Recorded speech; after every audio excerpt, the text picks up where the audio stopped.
No vídeo de hoje nós estudaremos uma pequena reflexão que é muito interessante, já que estamos vivendo aí um período bastante complicado ainda, que é por conta do coronavírus, do Covid-19. Então é importante nós analisarmos um pouco a Bíblia para que tenhamos forças para superar toda esta dificuldade e sabermos qual o objetivo de tudo isso.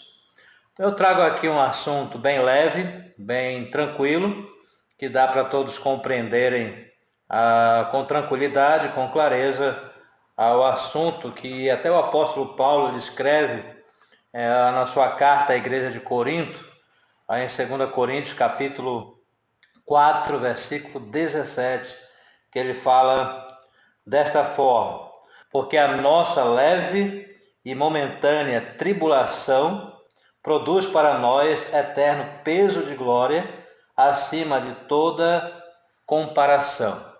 Ele se refere aos problemas diversos que nós passamos na nossa vida.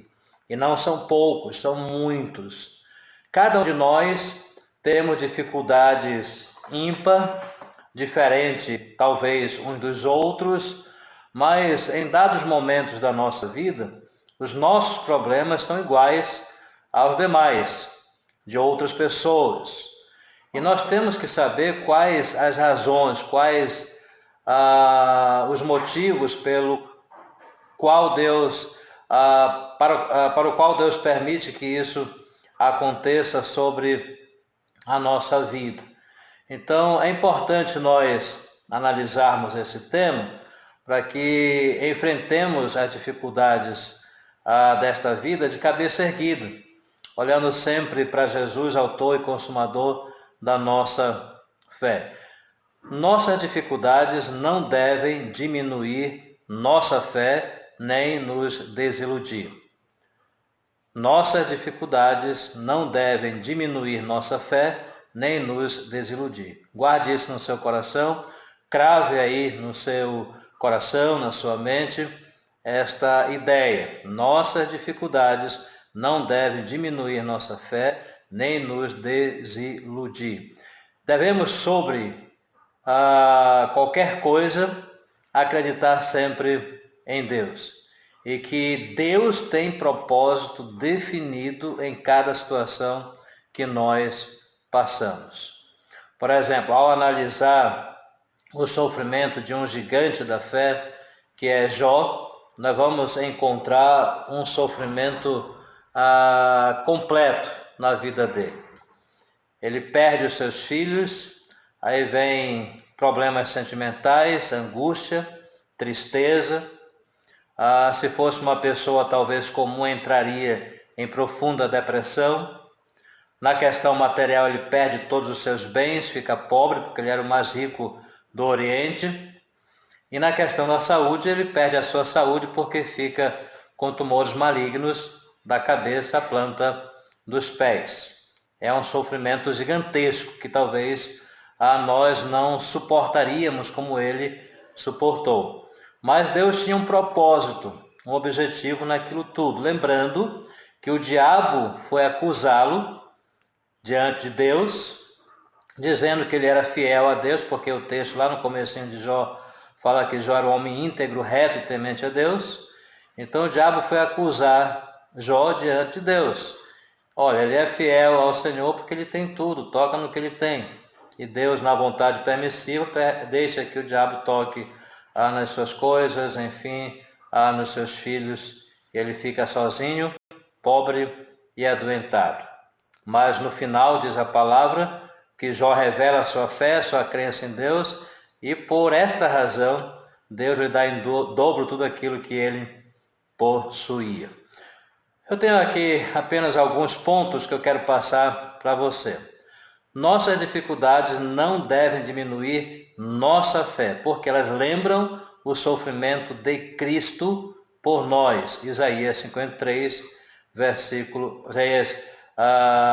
capítulo 53 fala sobre o sofrimento de Jesus Cristo, que ele passou por nós, se deixou levar para a cruz, morreu por nós, e sobre ele foram todos os nossos pecados, dificuldades, as nossas enfermidades estavam sobre ele. Jesus sofreu na mente, no coração, no corpo físico. No corpo físico ele sofre afrontas, chicotadas, coroa de espinho colocada em sua cabeça, seus mãos e pés são pregados, e quando ele está com sede ele pede água para beber, e os soldados romanos colocam na ponta de uma lança uma esponja. E se você analisar um pouco aquela esponja ali, de acordo com a história, com a cultura da época romana, existiam mictórios públicos com suas repartições lá dentro, como acontece hoje, só que era bem diferente dos de hoje. E em cada parte daquela onde a pessoa fazia a sua necessidade, havia uma esponja. E aquela esponja, quando a pessoa terminava de fazer a sua necessidade, ele pegava para se limpar. Quando ele terminava, ele lavava a esponja e deixava no mesmo lugar para que outra pessoa pudesse também utilizá-la.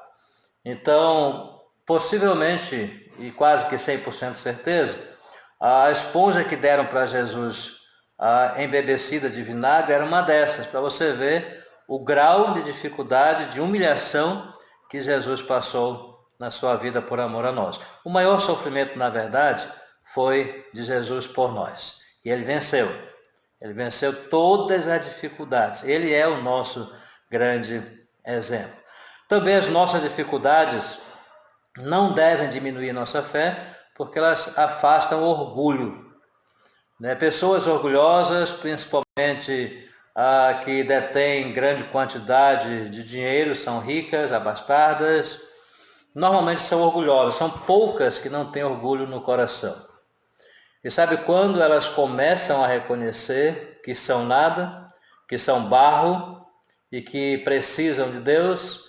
É quando perdem tudo ou quando adoecem e observam que o dinheiro que têm não pode lhe comprar a saúde ou a vida eterna. Elas começam a perceber que são finitas, que passarão muito rapidamente como neblina, e a maioria cai em si, e aquele orgulho que existia começa a ser quebrado.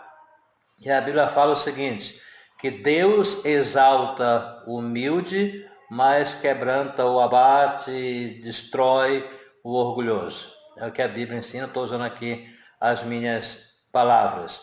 Mas os sofrimentos que nós passamos, eles ajudam a quebrar o orgulho que há em nós, porque percebemos que nós somos nada. Que aquilo que temos ou somos é como neblina que vem e vai rapidamente. E se nós nos apegarmos a essas coisas efêmeras, passageiras, nós não estamos fazendo nada.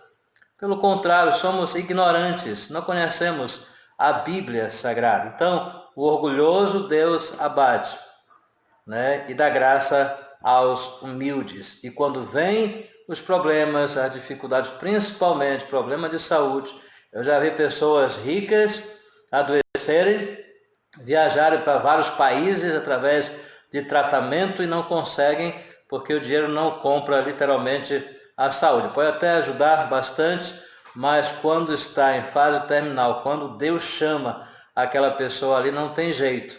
Então a pessoa se humilha e sabe que Deus existe e o orgulho cai por terra. Então, nossas dificuldades afastam o orgulho. E também as nossas dificuldades dão oportunidades para provar nossa fé aos outros.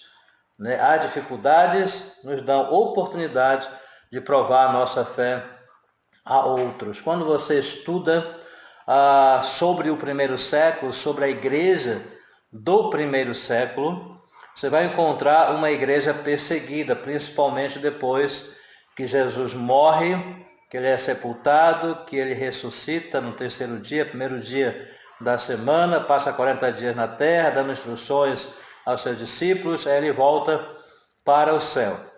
A partir daí a igreja começa a entrar em uma situação complicada, principalmente depois que os discípulos, os apóstolos recebem o Espírito Santo no dia de Pentecostes e começam a pregar o Evangelho. aí começa a perseguição contra a igreja. Nero mandou matar muitos, colocava os cristãos judeus, né, envolvidos em piche, né, embebecido em piche, colocava nos portes e tacava fogo nos corpos. Domiciano, Vespasiano, que eram os imperadores do primeiro século, também, né, agregaram terríveis perseguições contra o povo de Deus. E muitos foram mortos, pisados por touros, né, dilacerados por leões, por cachorros, queimados vivos, a espada também. Aí Tiago, que era o pastor da igreja de Jerusalém, inclusive de acordo com a tradição, ele é esfolado vivo, ele é morto, ele é um mártir cristão também, mas antes disso ele escreve a carta de Tiago. E no começo ele fala assim: meus irmãos, tende por motivo de toda alegria o passares por várias provações. Ou seja, parece algo sobrenatural. Você ficar feliz, alegre por estar passando por um momento difícil, complicado, de perseguição, de morte, de dissecação do próprio corpo, porque muitos foram dissecados, foram mortos, foram esquartejados também, familiares, né, foram mortos de apóstolos, de discípulos também. E Tiago diz, tem que ter alegria quando passardes por várias provações, né? Mas era isso mesmo.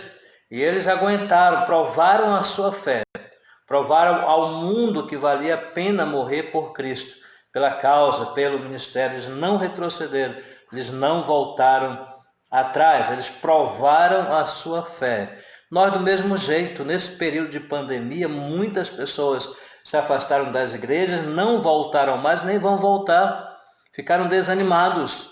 É momento de provarmos a nossa fé, a nossa crença, independente de pandemia ou não, revelar ao mundo que nós servimos o Deus vivo, o Deus que pode todas as coisas. Mesmo que nós morramos, mesmo que possamos perder a nossa vida, devemos revelar ao mundo a nossa fé no meio da tribulação, no meio dos problemas. Eu louvo a Deus porque muitos voltaram para as igrejas, estão voltando ainda, mas eu fico triste porque muitos desistiram, muitos retrocederam e não querem mais saber, estão com medo, estão com a síndrome do pânico por conta da situação vivida atualmente. Isso não é bom. Esse é o momento de revelar que nós acreditamos em Deus, que nós confiamos em Deus, porque Ele pode todas as coisas na nossa vida. Nem a morte, nem a altura, nem profundidade, nem qualquer uma outra criatura poderá nos separar do amor de Deus que está em Cristo Jesus, o nosso Senhor e o nosso Salvador. Não é hora de retroceder, é hora de mostrar a nossa fé, assim como os apóstolos, os irmãos da igreja do primeiro século mostraram. Diante da perseguição brutal dos imperadores, permaneceram fiéis e a igreja só crescia a cada dia, a cada momento. Também no momento de tribulação, de problemas, é aquele momento que nós damos a Deus a oportunidade de Ele revelar o seu poder e a sua grandeza em nós. Porque é aí que Ele faz o milagre por nós. É aí que Ele começa a nos levantar. É aí que Ele começa a nos dar ânimo. Aquele que está doente, Ele vai e cura. Aquele que está abatido, Ele vai e levanta. Ele revela o seu poder, a sua graça, o seu amor a nosso favor. Então Deus, Ele prova no meio da nossa tribulação que Ele está conosco. Que Ele está com você, está comigo também. Então, diante das dificuldades, você não deve desistir. Nossas dificuldades não devem diminuir nossa fé e nem nos desiludir. Pelo contrário, devemos marchar rumo àquele abraço maravilhoso de Cristo, rumo àquele lugar maravilhoso que Deus tem preparado para cada um de nós, a Nova Jerusalém, porque tudo aqui é transitório, tudo aqui vai passar. E a Bíblia garante um lugar eterno, um lugar indizível, um lugar incomparável com esse que nós vivemos, onde não há morte, não há dor, não há doença, não há nada disso. Então permaneça firme, não desista, não desanime, mostre a sua fé, mostre que você serve a um Deus maravilhoso, um Deus que pode todas as coisas. Amém? Que Deus te abençoe. Deixa eu orar por você. Senhor, nosso Deus e nosso Pai amado, louvamos o teu nome nesse momento. Pai, aonde chegar este vídeo e a pessoa que estiver assistindo, que o Senhor venha abençoá-la, que o Senhor venha restaurar, curar a sua, tirar a sua enfermidade do corpo e dar saúde completa a essas pessoas. Abençoa as famílias, aquelas pessoas que estão agoniadas, preocupadas ainda, talvez com síndrome do pânico por conta da pandemia. Ó Senhor, dá ânimo a essa pessoa, dá confiança a essa pessoa, aumenta a fé dessa pessoa em nome de Jesus, Pai. Abençoa as famílias e recupera a saúde dos meus irmãos, de qualquer pessoa que esteja ouvindo este vídeo nesse momento. Toma conta da nossa nação, toma conta do Brasil, toma conta das famílias. Eu oro em nome de Jesus, com gratidão dos nossos corações, agora e sempre. Amém. Se você não é inscrito no canal, se inscreva, dê o seu like ou o seu dislike e aperta no sino aí para receber novos vídeos aqui do canal. Que Deus te abençoe grandemente. Um abraço a todos vocês.